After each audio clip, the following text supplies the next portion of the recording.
حضرت اسما کے بیٹے ہیں عبداللہ ابن زبیر، اور زبیر بہت شجاع، بہت ہی بہادر انسان تھے. تو عبداللہ ابن زبیر کے اندر بھی وہی کیفیات تھی. انہوں نے کہا نہیں، اس غلطی کو ہم برداشت نہیں کریں گے. خونریزی ہوتی ہے تو ہو، لیکن ہم اسلامی نظام کو نیچے اترتا ہوا نہیں دیکھ سکتے. جیسے کبھی حضرت ابو بکر نے فرمایا تھا ایبدل الدین وانا حی، کیا دین میں ترمیم اور تنسیخ کر دی جائے گی؟ دین کو بدل دیا جائے گا، دین میں تحریف کر دی جائے گی، جبکہ میں ابھی زندہ ہوں. میں جیتے جی یہ نہیں ہونے دوں گا.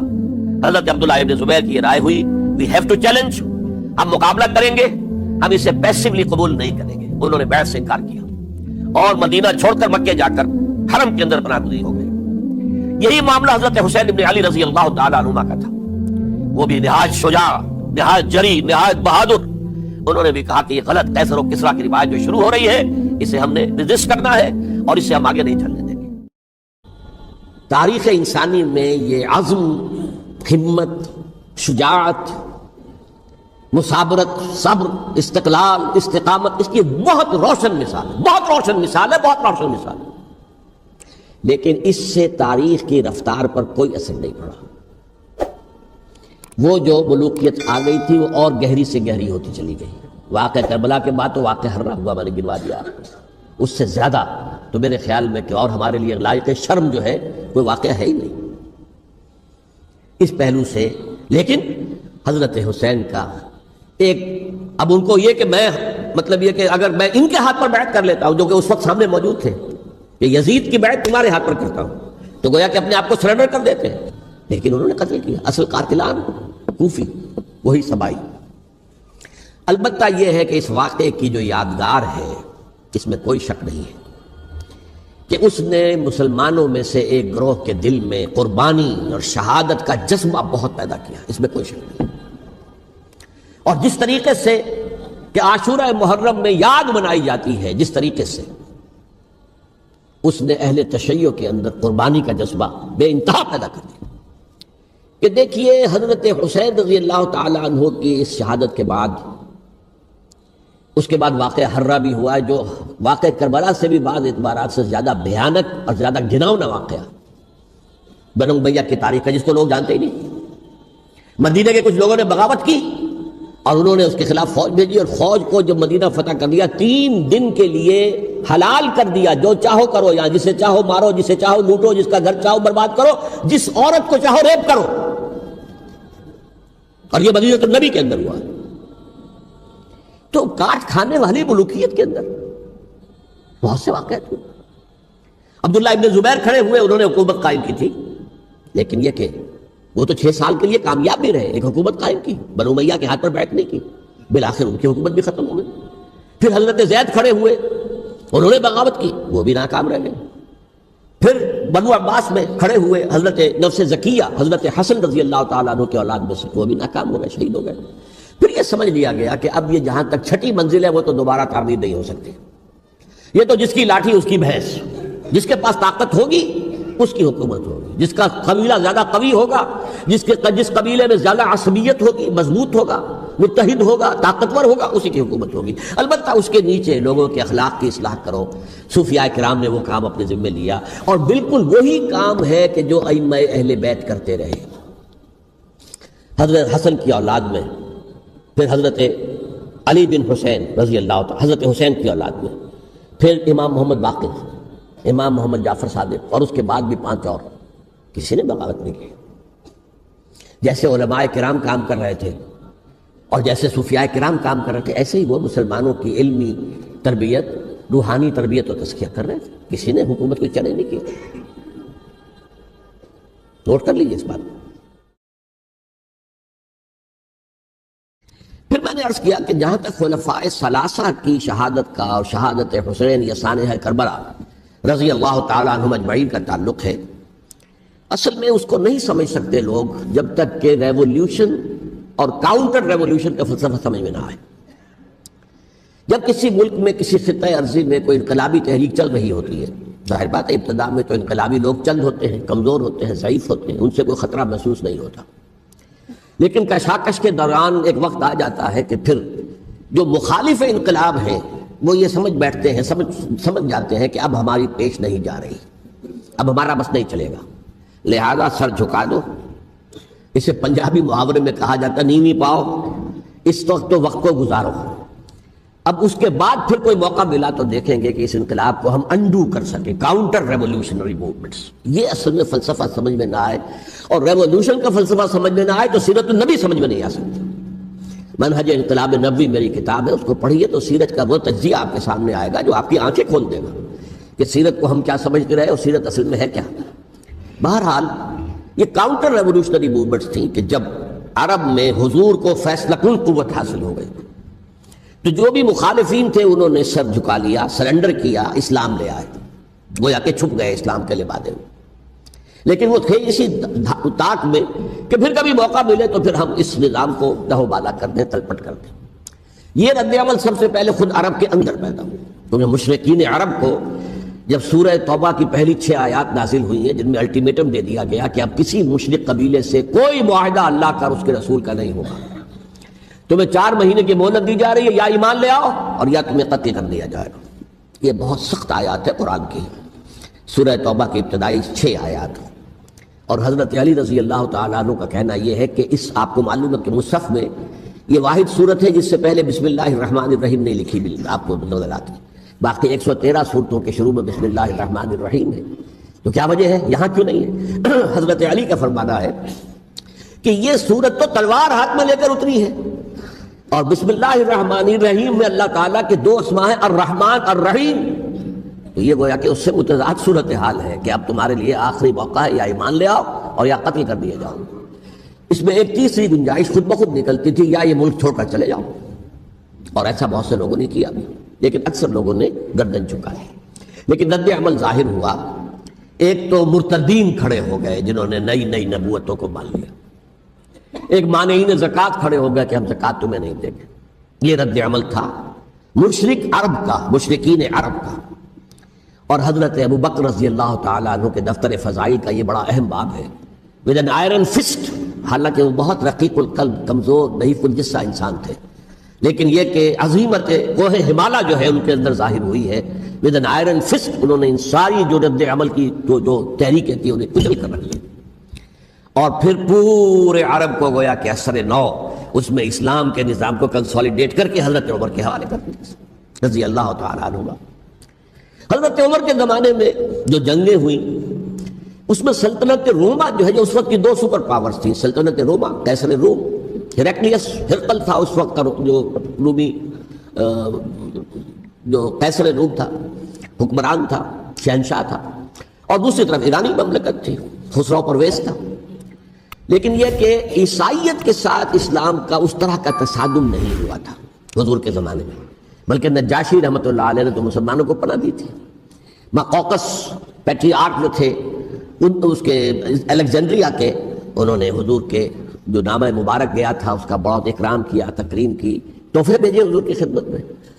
ہرقل نے بھی کوشش کی تھی کسی طریقے سے، جیسے کوئی 250 برس پہلے یا 300 برس پہلے، 300 برس پہلے جیسے کانسٹنٹائن جو ایمپرر تھا روم کا، اس نے عیسائیت قبول کی تھی اور ساری سلطنت عیسائی ہو گئی تھی، لہذا اس کی سلطنت باقی رہی، اس کی حکومت باقی رہی. اسی طرح ہم سب مسلمان ہو جائیں، لیکن اس میں وہ ناکام ہو گیا. لیکن یہ کہ کوئی اس نے کنفرنٹیشن نہیں کی حضور سے. البتہ ایران کا معاملہ یہ تھا کہ اس کے پرخ چڑھ گئے. اس نے حضور کے نامہ مبارک کو چاک کیا تھا. حضور نے فرمایا جب اطلاع ملی کہ اس نے اپنی سلطنت کو چاک کر دیا ہے، اس کے ٹکڑے کر دیے. بہرحال وہاں رد عمل شدید تھا، اور ایرانی جان لیجئے کہ ان کے اندر بہت اسٹرانگ نیشنلزم ہے، آج بھی ہے اسٹرانگ نیشنلزم. لہذا ان کے ہاں رد عمل شدید تھا. ان کی تو سلطنت ختم ہو گئی، نسیہ منسیہ ہو گئی، وجود نہیں رہا. لہذا وہاں سے جو کاؤنٹر ریولوشن شروع ہوا ہے وہ پھر ہرمزان جو ایک بہت بڑا جرنیل تھا، اس نے بڑی عیاری کے ساتھ اپنی جان بچائی تھی. یہ بڑا دلچسپ واقعہ ہے کہ وہ یعنی کنڈمڈ تھا اسلامی حکومت کی طرف سے، خلافت کی طرف سے، کہ وہ جہاں بھی پایا جائے اس کو قتل کرنا ہے. حضرت عمر کی عدالت میں لا کے پیش کیا گیا. حضرت عمر نے کہا یہ واجب القتل ہے، قتل کر دو اس کو. اس نے کہا اچھا مجھے ذرا پانی پلا دیجیے. حضرت عمر نے فرمایا ٹھیک ہے بھائی پانی لاؤ، پانی دے دو. پانی کا کٹورا کرنے مجھے پہلے ضمانت دیجیے کہ جب تک میں یہ پانی نہ پی لوں مجھے قتل نہیں کیا جائے گا. ہاں ہمارا وعدہ. اس نے وہ کٹورا پھینک دیا پانی کا. کرو مجھے قتل کیسے کرو گے، میں نے وہ پانی تو نہیں پیا. اس سے اپنے آپ کو بچایا اس نے. بہرحال آپ اختلاف کر سکتے ہیں کہ حضرت عمر کو اس عذر کو قبول نہیں کرنا چاہیے تھا، لیکن بہرحال ان کی اپنی مروت و شرافت تھی کہ اپنے وعدے کا پاس کیا۔ اس کی سازش سے ابو لولو فیروز اس نے حضرت عمر کو شہید کیا۔ یہ گویا کہ دوسری کاؤنٹر ریولوشنری موومنٹ تھی۔ انہوں نے یہ سمجھا تھا کہ یہ ساری چکی جو چل رہی ہے، جیسے چکی کی ایک کلی ہوتی ہے، وہ کلی جگہ سے ہٹ جائے تو چکی کیسے چلے گی؟ یہی بات حضرت علی نے فرمائی تھی حضرت عمر سے رضی اللہ تعالی عنہما۔ جب شام کے محاذ پر کچھ پسپائی سی ہو رہی تھی تو حضرت عمر نے ارادہ کیا میں خود جاؤں گا محاذ پر اور کمانڈ کروں گا۔ حضرت علی رضی اللہ تعالی عنہ نے فرمایا کہ نہیں امیر المومنین آپ مت جائیں، چکی اسی وقت تک چلتی ہے جب تک کہ کلی گڑی ہوئی، آپ کلی ہیں اس وقت اس نظام کی جس کے گرد یہ اسلام کی چکی گھوم رہی، آپ مت جائیں۔ لہذا حضرت عمر نے ان کی بات مانی، اس قدر صائب مشورہ تھا جو کیا تھا۔ بہرحال انہوں نے یہ سمجھا تھا کہ عمر ہی کے بل پر چل رہا ہے یہ سب کچھ، لہذا عمر کو پیچھے ہٹا دینے سب بیٹھ جائے گا۔ لیکن ظاہر بات ہے کہ محمد الرسول اللہ کی بنائی ہوئی عمارت صلی اللہ علیہ وسلم اتنی کمزور نہیں تھی۔ اس کے بعد حضرت عمر کے انتقال کے بعد حضرت عثمان کا انتخاب ہوا، اور حضرت عثمان کے بھی 10 سال پہلے جو ہے وہ بالکل حضرت عمر کی جو دور خلافت ہے اس کے بالکل مشابہ ہے، مماثل۔ ہمارے ذہنوں میں یہ تصور بٹھا دیا گیا کہ سارے 12 سال شاید فتنہ ہی فتنہ رہا، فساد ہی فساد رہا، دنگا رہا، لڑائی رہی۔ نہیں، 10 سال پورا امن، اور جس طریقے سے فتوحات کا سیلاب حضرت عمر کے زمانے میں جا رہا تھا اسی طریقے سے حضرت عثمان کے 10 سالوں کے دوران گیا۔ آخری 2 سالوں میں ایک فتنہ اٹھا ہے، یہ فتنہ کیا ہے اس کو سمجھ لیجیے۔ مذاہب کی جو 3 سے کنفرنٹیشن ہوئی تھی، ایک تو یہ کہ مملکتوں میں سے مملکت ہرقل، مملکت روم، مملکت ایران، رومی سلطنت کی 2 ٹانگیں مسلمانوں نے توڑ دی، شمالی افریقہ سے نکال دیا، مغربی ایشیا سے نکال دیا، لیکن یورپ میں وہ قائم تھا، اس کی سلطنت تھی، لیکن ایرانی سلطنت کا بالکل کیا پاچا ہو گیا، ختم ہو گیا۔ اسی طریقے سے 3 مذاہب سے کنفرنٹیشن ہوئی، مشرکین عرب سے، اس کا میں بیان کر چکا ہوں، ان کا پہلا وار حضرت ابوبکر کے عہد خلافت میں ہو گیا۔ دوسرے جو عیسائیوں کا معاملہ تھا ان سے بھی کوئی تصادم نہیں ہوا حضور کے حیات طیبہ کے دوران، لیکن جو یہودیت بطور مذہب، اس کو ظاہر بات ہے کہ اسلام نے اس کو ختم کیا تھا کم سے کم جزیرہ نما عرب سے۔ مدینے میں 3 قبیلے تھے جو اپنی غداری کی وجہ سے اور اپنی صلح کو توڑنے کے جرم کی پاداش میں 2 نکالے گئے، اور تیسرا جو ہے اس کے تمام جو بھی جوان افراد تھے انہیں قتل کیا گیا۔ پھر خیبر پر حملہ کیا گیا اور خیبر کو جو ہے فتح کیا گیا، وہ یہودیوں کا بہت بڑا گڑھ تھا، اور جو مدینے سے نکالے گئے تھے وہ بھی وہیں جا کر مقیم ہو گئے تھے۔ تو اس اعتبار سے، اور پھر یہودی اپنے آپ کو سمجھتے تھے اللہ کی طرف سے دنیا میں جو نمائندہ جو ہے امت وہ ہم ہیں، اب انہیں معزول کر کے امت محمد کو وہاں پر کھڑا کر دیا گیا صلی اللہ علیہ وسلم۔ لہٰذا وہ بہت زیادہ یوں سمجھیے ایگریوڈ، سب سے زیادہ جن کو گزند پہنچا ہے حضور کے دست مبارک سے، وہ یہودی تھے۔ لہٰذا ان کا جو رد عمل آیا ہے وہ ہے جس کے نتیجے میں حضرت عثمان شہید ہوئے، حضرت علی شہید ہوئے، حضرت حسین شہید۔ اب اس چیز کو اچھی طرح سمجھیے، یہ جو رد عمل ہے یہ ایک شخص کے ذریعے سے آیا، اور اسی لیے بعض لوگ یہ سمجھتے ہیں کہ یہ خامخواہ کی کہانی ہے، کیا ایک آدمی اتنا بڑا کام کر سکتا؟ عبداللہ ابن سبا ایک یہودی جو اسلام کا لبادہ اوڑھ کر حضرت عثمان کے عہد خلافت میں مدینے میں آ گیا، ٹھیک، اس کے بارے میں تو میں بعد میں عرض کروں گا، لیکن ایک شخص کیا کچھ کر سکتا ہے اس کی مثال میں دے دوں آپ کو۔ پہلے حضرت مسیح علیہ السلام کے پورے دین کو ایک شخص نے ختم کر دیا، سینٹ پال جسے دنیا جانتی ہے جس کے نام سے، توحید کو تثلیث میں بدل دیا۔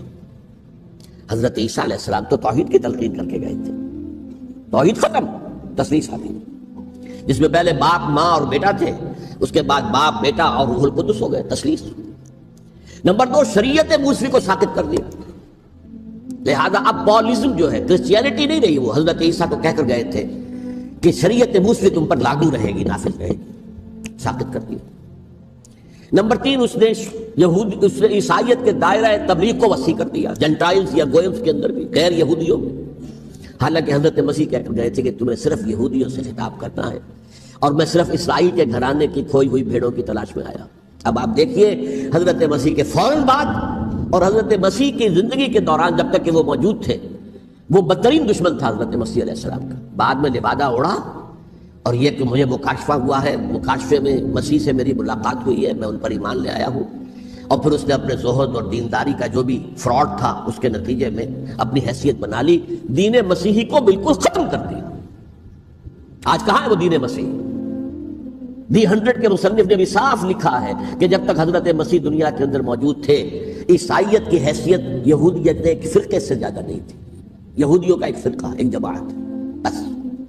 یہ سینٹ پال ہے جس نے اسے ایک مستقل مذہب کی حیثیت اختیار کی ہے، تو اٹ شوڈ بی کالڈ پالزم، اور یہ ایک آدمی کا کارنامہ۔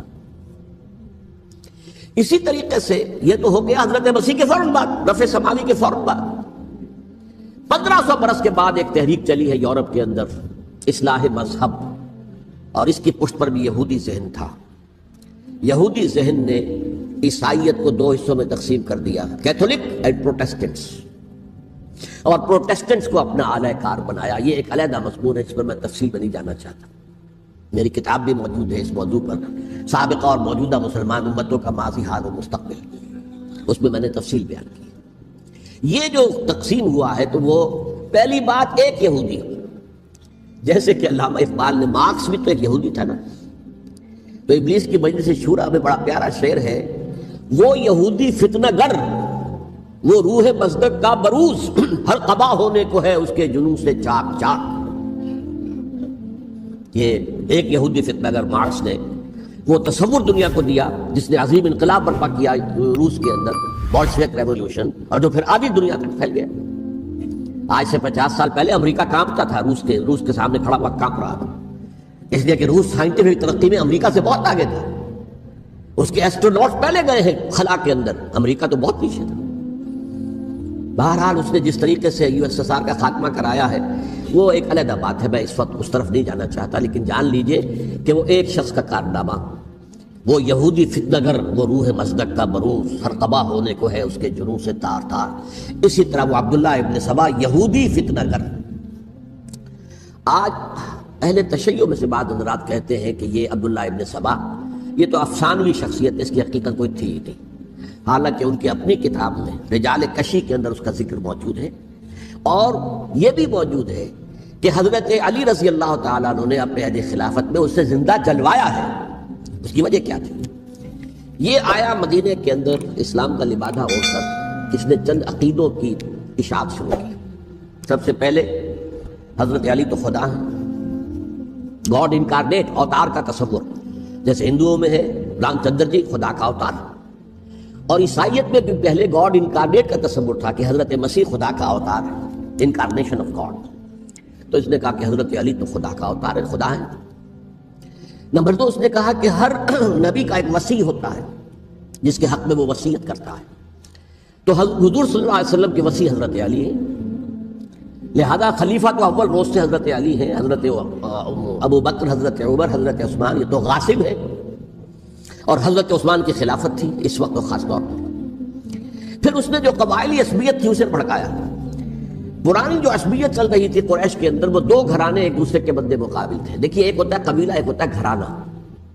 ہمارے پنجاب میں ایک قبیلہ ہے وٹو قبیلہ، اس کے گھرانے بہت سے، مانے کے، لالے کے، سجے کے، شامت کے، یعنی کوئی لالا تھا ان میں سے بڑا، ان کے بیٹے ہو گئے لالے کے، ان کی اولاد، خاندان یہ کہلاتے ہیں۔ قبیلہ ہے یہ وٹو قبیلہ، تو قبیلہ تھا قریش، اس میں گھرانے بہت تھے، بنو ہاشم، بنو امیہ، بنو تیم، بنو عدی، یہ بہت سے گھرانے تھے۔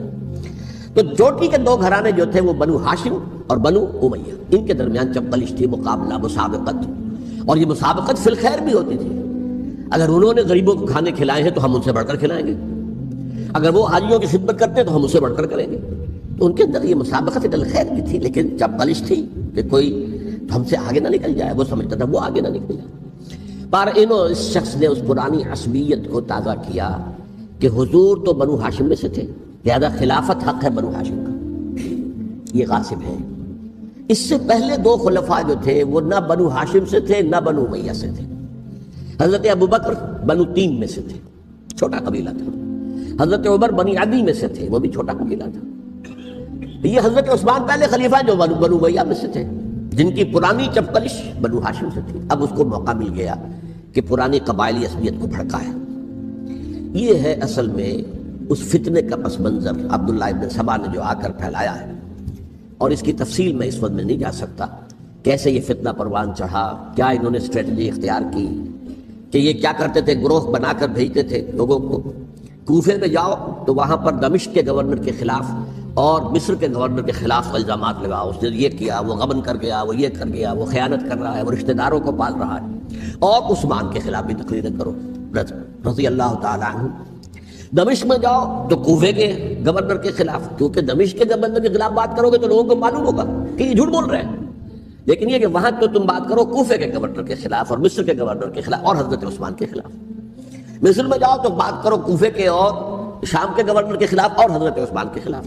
یہ انہوں نے ایسا اٹھایا، اور اس زمانے میں آپ کو معلوم ہے ذرائع رسل و رسائی تھے نہیں، نہ اس فتنے کی پتہ چل سکا جب تک کہ وہ فتنہ جو ہے پوری طرح برگ و بار لا کر تراور درخت نہیں بن گیا۔ اس کے نتیجے میں حضرت عثمان رضی اللہ تعالیٰ عنہ شہید ہوئے، اور خلیفہ پھر حضرت علی رضی اللہ تعالیٰ عنہ کو انہی سوائیوں نے، جنہوں نے گھیراؤ کیا تھا، جنہوں نے حضرت عثمان کو شہید کیا ہے، یہی حضرت علی رضی اللہ تعالیٰ عنہ کے ارد گرد ہوئے۔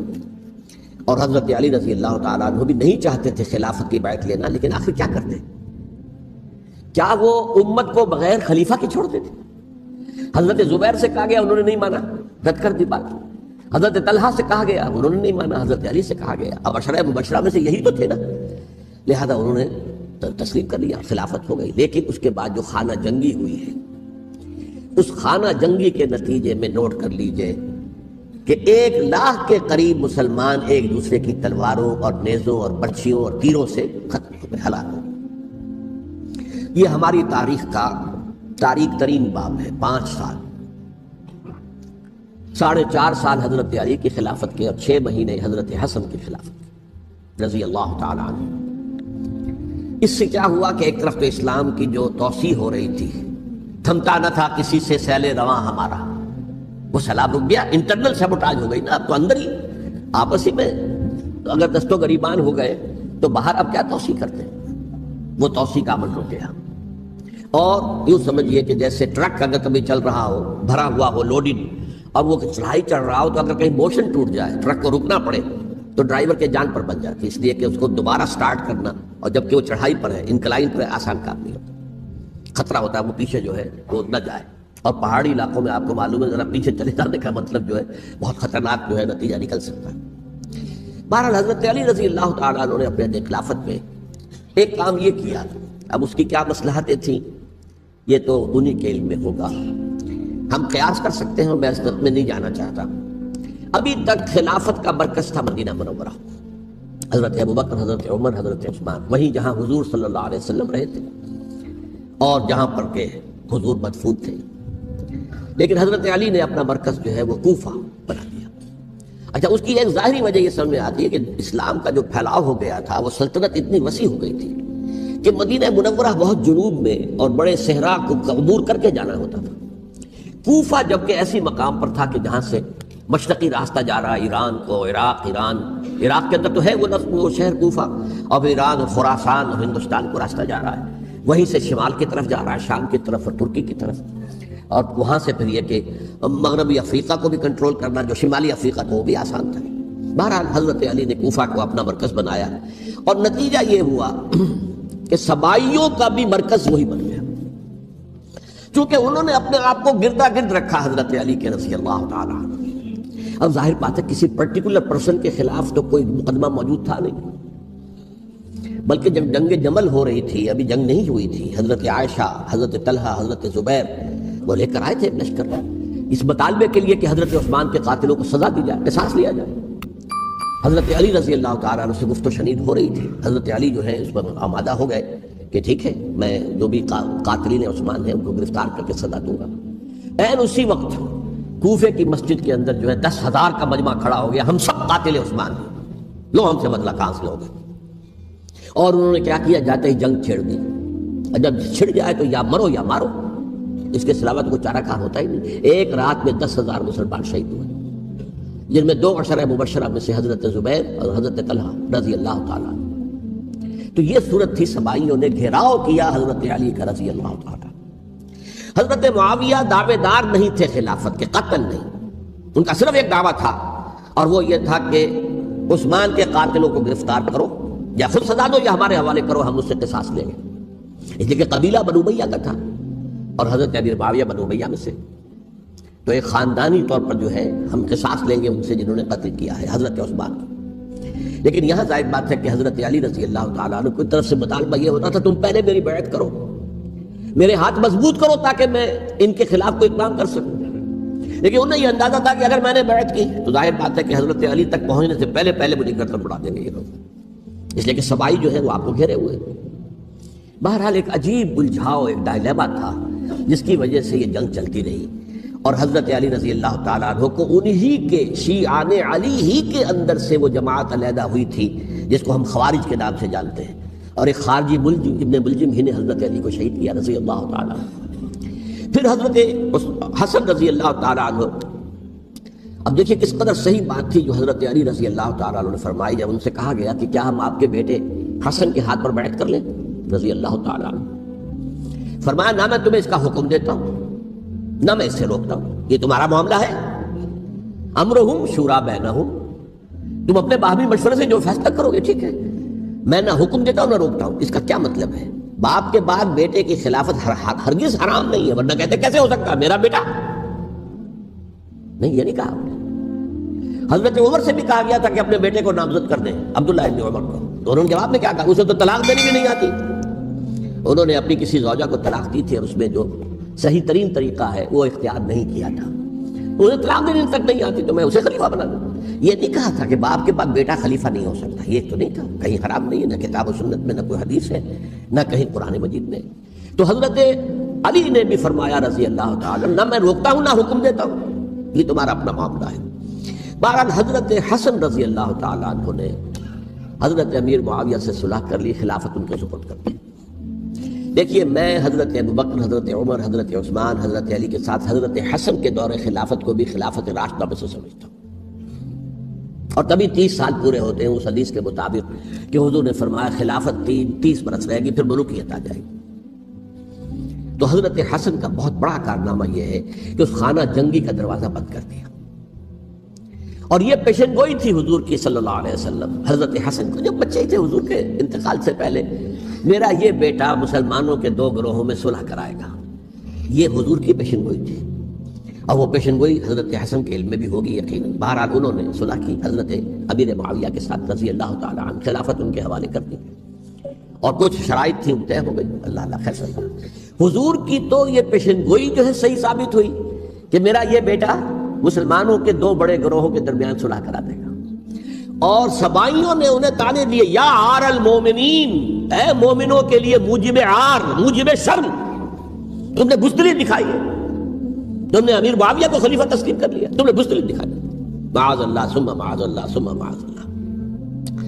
اب میں کچھ باتیں حضرت امیر معاویہ کے بارے میں کہنا چاہتا ہوں، اس لیے کہ وہاں اس میں نے حضرت معاویہ کے بارے میں یہ تو بہت حدمت کے ساتھ کہا تھا، اور میں اب بھی اس پر قائم ہوں اور پوری طریقے سے قائم ہوں۔ میرا مستقل موقف یہی ہے کہ حضرت معاویہ رضی اللہ تعالیٰ عنہ کے دور خلافت کو ہم خلافت راشدہ میں شامل نہیں سمجھتے، اہل سنت میں سے کوئی بھی نہیں سمجھتا، لیکن اس کے ساتھ میں نے حضرت امیر معاویہ کے کچھ مناقب بھی بیان کیے تھے تاکہ پلڑا جو ہے ترازو کا اس کے دونوں پلڑے سامنے آ جائیں۔ لیکن یہ کہ وہ حصہ میرے اس بیان کا نکال دیا گیا، ختم کر دیا گیا، یہ میں نہیں جانتا کہ اس میں کیا مصلحت دیکھی گئی ہے، اس میں تو کسی کے لیے کوئی معاملہ ایسا نہیں تھا کسی کے جذبات کو جو ہے وہ ٹھیس پہنچانے والا، کیونکہ میں نے کہا وہ خلیفہ راشد نہیں تھے، صاف میں نے کہا، بلکہ وہ دور ملوکیت کا آغاز ان سے ہو گیا ہے۔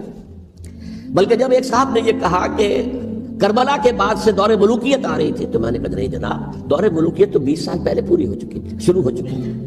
حضرت امیر معاویہ کے بھی 20 سال جو ہے وہ دور ملوکیت میں شمار ہوتے، انہیں کسری العرب بھی کہا گیا، عرب کے کسریٰ جو شہنشاہ ایران کا خطاب تھا، حضرت معاویہ رضی اللہ تعالیٰ عنہ کو کسری العرب کہا گیا، عرب کا کسریٰ یہ۔ لیکن دوسری طرف یہ ہے کہ وہ صحابی رسول ہے رضی اللہ تعالیٰ، حضور کے برادر نسبتی بھی ہیں، حضور کے سالے ہیں، ان کی ہمشیرہ ام حبیبہ حضور کی زوجہ محترمہ ہیں، ام المومنین ہیں ام حبیبہ رضی اللہ تعالیٰ عنہ۔ پھر کس قدر معتمد علیہ تھے حضور کے کہ کاتبان وحی میں شامل تھے، وحی کی کتابت کرنے والے چند لوگ تھے جنہیں کہ حضور کہتے تھے کہ اب یہ آیت لکھ لو، ان میں سے ایک امیر معاویہ بھی رضی اللہ تعالیٰ۔ تو بڑے توازن کی ضرورت ہے۔ دیکھیے صحابہ کرام کا جہاں تک تعلق ہے، اہل سنت کا موقف یہ ہے کہ صحابہ تو کلہم عدول، صحابہ سب کے سب نیک نیت ہیں اور ان کی روایت جو ہے قبول کی جائے گی، رد نہیں کی جائے گی، ان پر کوئی جرح و تعدیل نہیں ہوگی، اس لیے کہ ان کا تزکیہ محمد رسول اللہ صلی اللہ علیہ وسلم نے کیا تھا۔ لہٰذا یہ تو ہو سکتا ہے کہ کسی صحابی سے کوئی خطا ہو جائے، لیکن وہ خطا اجتہادی ہوگی، نیت کی خطا نہیں ہوگی، نیت کی غلطی نہیں ہوگی۔ اگر کسی صحابی کی نیت پر حملہ کیا جائے تو یہ اصل میں طعن ہے، حملہ ہے حضور پر کہ وہ تربیت دے نہیں سکے اپنے ساتھیوں کو، معاذ اللہ ثم معاذ اللہ ثم معاذ اللہ، وہ تزکیہ کر ہی نہیں سکے۔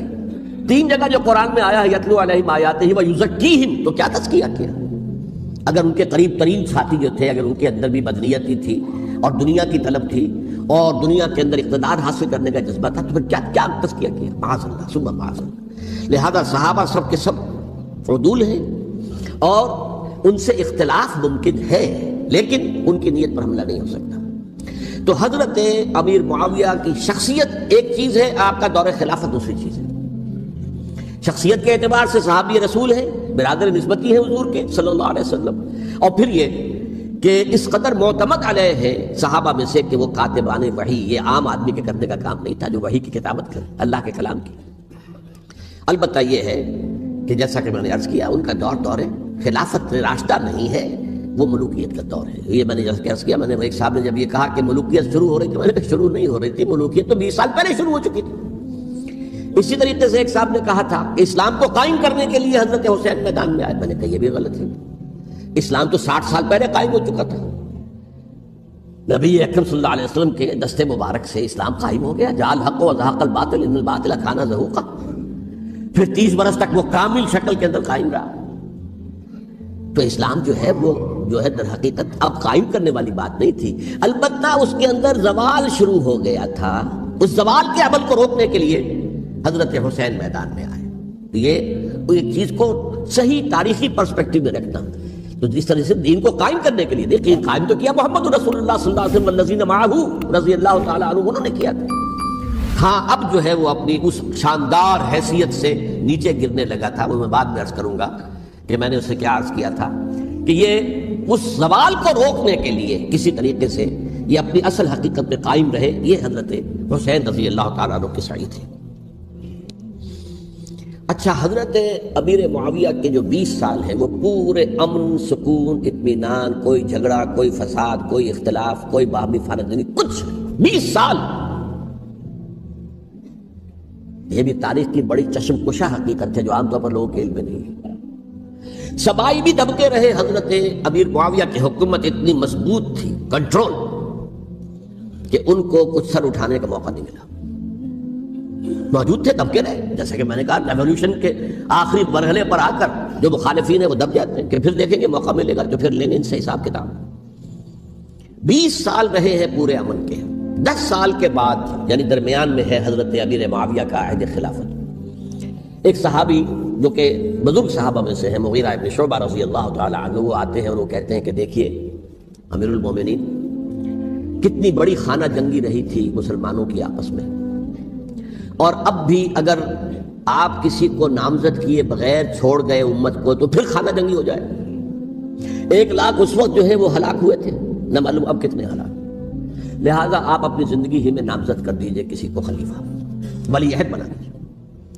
حضرت امیر معاویہ نے ابتداءً جو ہے انکار کیا نہیں، لیکن ان کے دلائل ایسے تھے وزنی، اور میں سمجھتا ہوں کہ وہ بات صحیح تھی جو مغیرہ ابن شعبہ نے کہی، اس لیے کہ اب صحابہ کرام میں سے جو کبار صحابہ تھے وہ تو سب دنیا سے رخصت ہو چکے تھے، اب تو یا صغار صحابہ رہ گئے تھے جو حضور کے زمانے میں بچے تھے، حضرت حسن، حضرت حسین، عبداللہ ابن زبیر کے بچے تھے نا، یا تو وہ تھے، اور یا بالکل نو مسلم تھے، اور نو مسلموں میں بڑی تعداد وہ تھی جو ایرانیوں کی تھی، شامیوں کی تھی، ادھر کی تھی، تو ان کو تو ظاہر بات ہے کہ تربیت نبوی سے کیا خلافت راشدہ سے بھی اکثر و بیشتر کو کوئی حصہ ملا ہی نہیں۔ تو اس صورت میں اب وہ اعلیٰ ترین معیار پر حکومت کے نظام کو قائم کرنا ممکن نہیں ہے۔ کوئی قبائلی عصبیت جب تک حکومت کی پشت پر نہیں ہوگی، حکومت مستحکم نہیں ہوگی۔ یہ گویا کہ ایک جس کو کہتے ہیں کہ حقیقت بینی، واقعیت پسندی، ایک آئیڈیالزم ہے اور ایک ریئلزم ہے کہ آپ فیکٹس آن دی گراؤنڈ کو غور کریں، سوچیں اس کے اوپر اور پھر کوئی فیصلہ کریں۔ اس اعتبار سے پھر حضرت امیر معاویہ نے بات مان لی اور بیعت لے لی لوگوں سے حضرت یزید کے لیے کہ یہ خلیفہ ہوں گے میرے بعد، اس کو ولی عہدی کہتے ہیں۔ اچھا، اس وقت 5 افراد ایسے تھے کہ جنہوں نے اس سے اختلاف کیا۔ یہ بات بہت اہم ہے۔ میرا کتاب چاہے سانحہ کربلا، اس کے کچھ نسخے آج یہاں ہوں گے، آپ لوگ پڑھیے اسے غور سے اور پھیلائیے تاکہ حقیقت سامنے آئے۔ 5 افراد کون تھے جو ہونے چاہیے؟ ابو بکر فوت ہو گئے، ان کے بیٹے عبد الرحمن ابن ابی بکر۔ عمر فوت ہو گئے، ان کے بیٹے عبداللہ ابن عمر۔ عباس فوت ہو گئے، ان کے بیٹے عبداللہ ابن عباس۔ زبیر فوت ہو گئے، ان کے بیٹے عبداللہ ابن زبیر۔ اور حضرت حسن جو ہے ان کا انتقال ہو چکا تھا، حضرت علی کے بیٹے حضرت حسین رضی اللہ تعالیٰ عنہ اجمعین۔ حضرت حسن کے بارے میں ایک فریق کا کہنا یہ ہے کہ انہیں زہر دے کر ہلاک کیا گیا، اہل تشیع کا قول یہ ہے، جبکہ اہل سنت کہتے ہیں کہ نہیں، وہ اپنی جو بھی طبی وہ موت تھی اس سے ان کے وفات۔ لیکن میں اس میں نہیں جانا چاہتا، اس لیے کہ یہ مائکرو ہسٹری جو ہے نا، وہ تو ایک ایک واقعے کے لیے ادھر کی روایات کیا ہیں، ادھر کی کیا ہیں، ان کے پاس کیا دلائل، یہ تو کسی ریسرچ اسکالر کا موضوع ہے، میرا موضوع نہیں ہے۔ لیکن بہرحال یہ 5 حضرات تھے جنہوں نے ولی عہدی کی بیعت نہیں کی، لیکن حضرت معاویہ اتنے حلیم الطبع انسان تھے، انہوں نے جبر نہیں کیا، کوئی تشدد نہیں کیا۔ ٹھیک ہے، ولی عہدی کی بیعت نہیں کر رہے، کوئی بات نہیں، میری بیعت تو کی ہوئی ہے نا، ابھی تو میں زندہ ہوں، بات ختم ہو گئی، میری بیعت کو تو نہیں توڑا انہوں نے، فسخ بیعت نہیں کی۔ اس اعتبار سے انہوں نے نہ کوئی تشدد کیا، نہ جبر کیا، نہ کوئی مواخذہ کیا۔ لیکن جب امیر معاویہ کا انتقال ہو گیا، اب ولی عہدی کی بجائے وہ اب خلافت کی بیعت کی، سب لوگوں نے بیعت کر لیا۔ ان 5 میں سے ایک فوت ہو چکے تھے، حضرت عبد الرحمن ابن ابی بکر فوت ہو چکے رضی اللہ تعالی۔ 4 تھے، ان 4 میں ایک اختلاف ہوا۔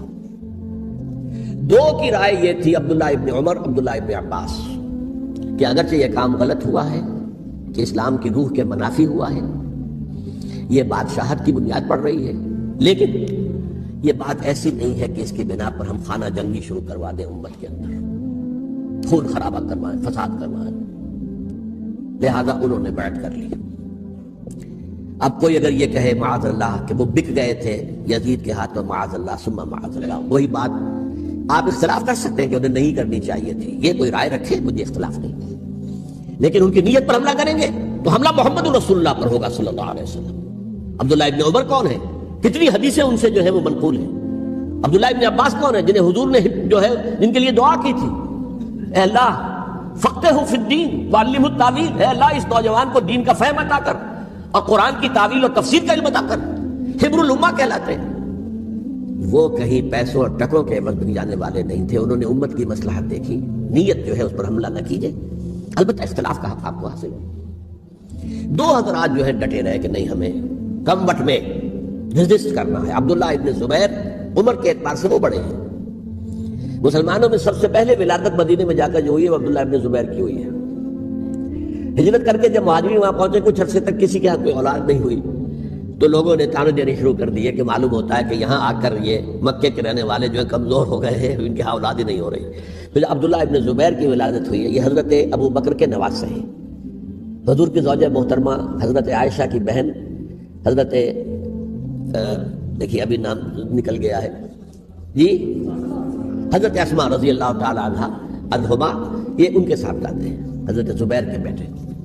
ان کا فیصلہ ہوا کہ ہمیں رجسٹ کرنا ہے کم وقت میں، ایٹ اینی کاسٹ۔ حضرت حسین ابن علی رضی اللہ تعالیٰ عنہما کا بھی فیصلہ ہوا کہ ہمیں رجسٹ کرنا ہے کم وقت میں۔ البتہ ان میں بھی ایک اختلاف ہو گیا، یعنی یہ 2 تو جڑے رہے، ان 2 میں اختلاف ہو گیا۔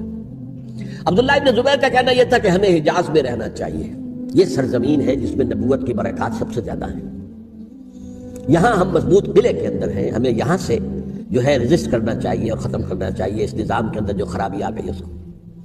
حضرت حسین رضی اللہ تعالیٰ عنہ کے پاس خطوط کا تانتا بندھا ہوا تھا، کوفے سے لوگ خط لکھ رہے تھے، آئیے آئیے آئیے، ہم آپ کے ہاتھ پر بیعت کریں گے، ہم آپ کے ہاتھ پر بیعت کریں گے، ہم آپ کے ہاتھ پر بیعت کریں گے۔ یہی وہ کوفہ جو حضرت علی کا دارالخلافہ رہا تھا اور جو پھر سبائیت کا گڑھ بن گیا تھا۔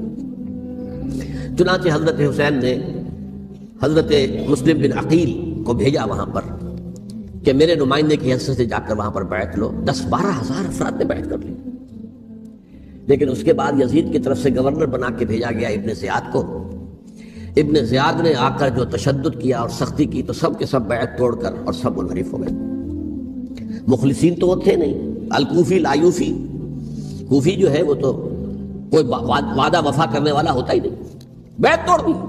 فمن نقص فانما ينقص على نفسه، بیعت کے بعد بیعت توڑ دینا بہت بڑا گناہ ہے، توڑ دی.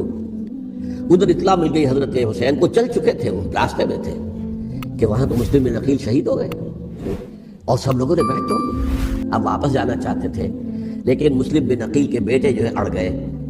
یہ عرب کی اپنی ایک جو ہے پرانی ان کی حمیت اور ان کا قبائلی نظام کہ اب ہم اپنے والد کے خون کا قصاص لیے بغیر نہیں جائیں گے. حضرت حسین رضی اللہ تعالیٰ عنہ کی مروت اور شرافت کہ یہ میرا ساتھ دینے کے لیے آئے تھے، اب میں ان کا ساتھ نہ دوں تو یہ تو شرافت اور مروت کے خلاف ہے. اچھا چلو چلتے.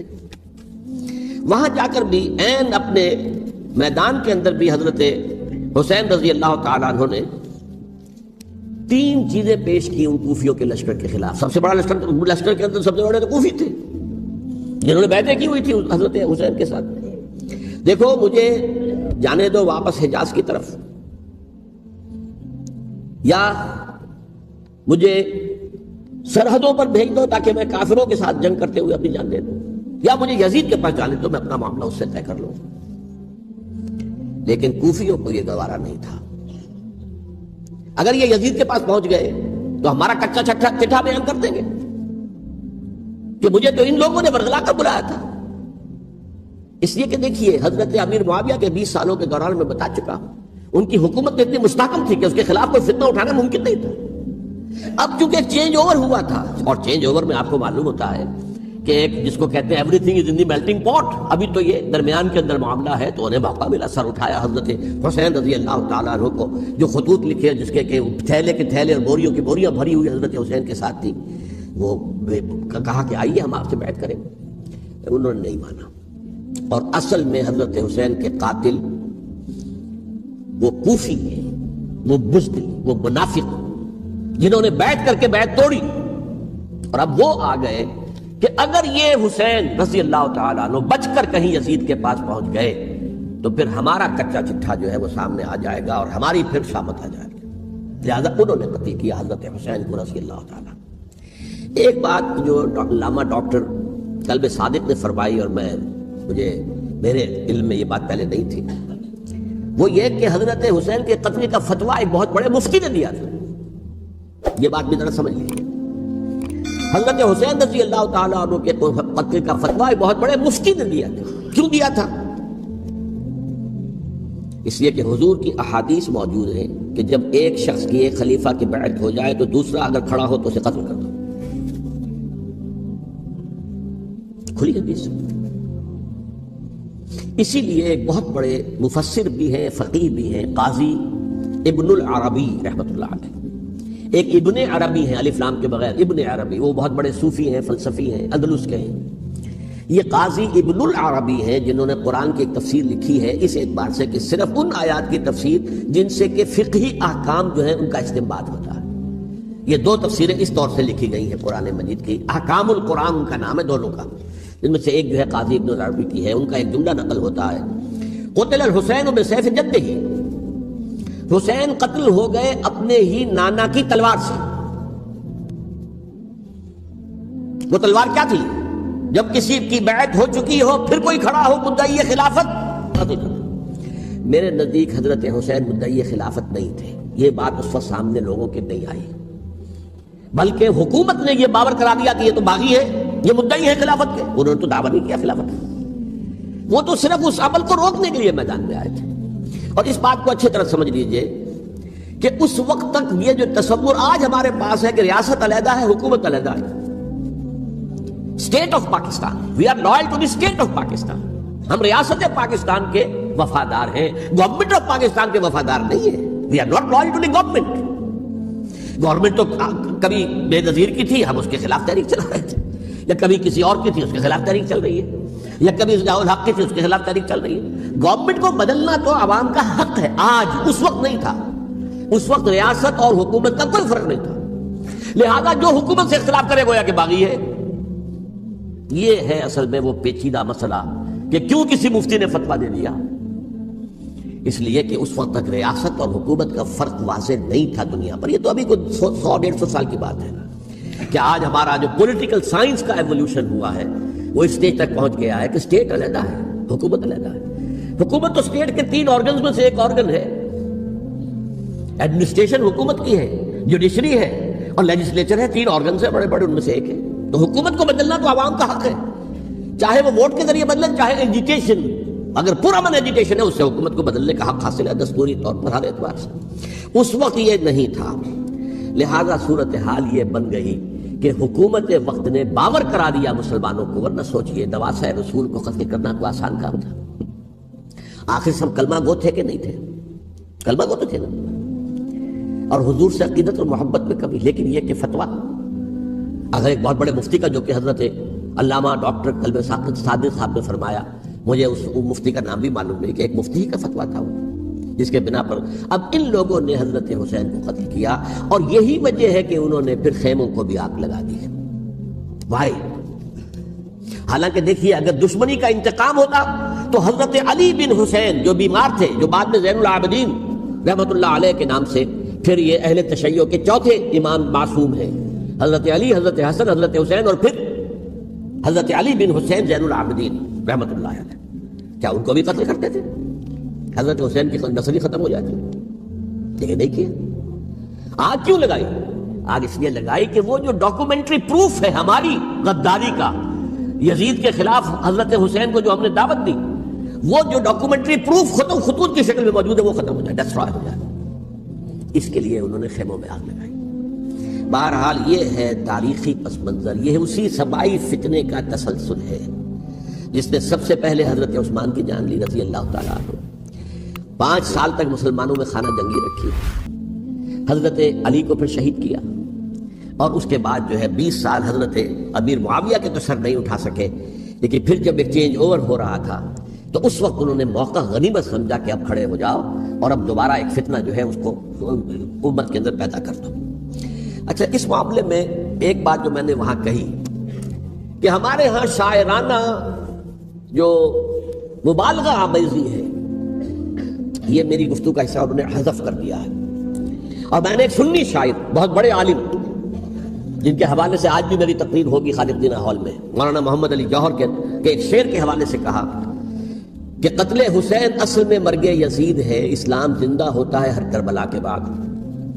میں نے کہا بالکل محمل شعر ہے، اسلام مرا ہی نہیں تھا، زندہ ہونے کا کیا سوال؟ اور اگر کسی درجے میں مزمحل یا زخمی ہوا تھا تو وہ تو رہا، کربلا کے بعد بھی رہا، یزید کی حکومت بھی رہی، بنو امیہ کی حکومت بھی چلی، کوئی تبدیلی تو نہیں آئی۔ یہ کیا کہہ رہے ہیں؟ اسلام زندہ ہوتا ہے کربلا کے بعد؟ میں نے کہا اسلام مرا نہیں تھا۔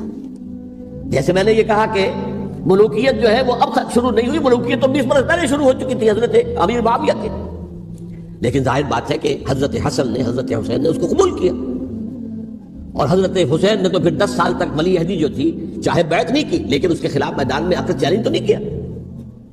اس اعتبار سے یہ معاملہ جو ہے اسلام زندہ ہوتا ہے کربلا کے بعد، یہ بے تکی بات ہے۔ ہاں، حضرت شاہ اسماعیل شہید رحمۃ اللہ علیہ کی اگر میں تشبیہ کو، تمثیل کو سامنے رکھوں تو اسلام کی عمارت 6 منزلہ ہے، 6ٹھی منزل ٹاپ کی وہ گر گئی، 5 منزلیں انٹیکٹ تھیں، اسلام مرا نہیں تھا۔ عدالت میں شریعت کے مطابق فیصلے ہو رہے تھے، قاضی تھے، مفتی تھے، شریعت نافذ تھی، اسلام کہاں مرا تھا؟ جبکہ خود کہہ رہے ہیں علامہ قلب صادق کے ایک مفتی کے فتوے سے ہی حضرت حسین کو قتل کیا گیا۔ اب وہ مفتی کی رائے، اس کی بدنیتی ہو، جو بھی ہو، وہ جانے، اللہ جانے، لیکن عام مسلمان کیا کرے؟ اس پہلو سے اسلام مرا نہیں تھا۔ ہاں، ایک منزل گر گئی تھی، وہ گری رہی، 1000 برس تک گری رہی، یہاں تک کہ آ کر مغربی امپیریلزم نے اس کے گرایا، ملوکیت کا معاملہ ختم کیا، اور وہ جبرین ملوکیت دوسری آ گئی، ورنہ وہی بادشاہی چلی ہے۔ بلکہ دور بنو امیہ میں وہ بادشاہی پوری طرح اس نے بالوں پر نہیں نکالے تھے، اصل بالوں پر تو اس نے نکالے ہیں دور بنو عباس میں آ کر، اور پھر سلاطین جو ہے جو خلفاء ہے ان کا بھی بادشاہت تھی، اور کیا تھا، وہ خلافت تو نہیں تھی۔ تو یہ تو اسلام میں جو بھی نقص واقع ہو گیا تھا، کبھی واقع ہو گئی تھی، وہ جو کی تو برقرار رہی، اس کو بھی تسلیم کیا۔ میں اللہ کا شکر ادا کر کے کہتا ہوں کہ دونوں حضرات، دونوں شیعہ دانشور اور بڑی اعلیٰ سطح کے جو شیعہ عالم تھے، انہوں نے اس بات کو تسلیم کیا اور میری اس بات کو چیلنج نہیں کیا۔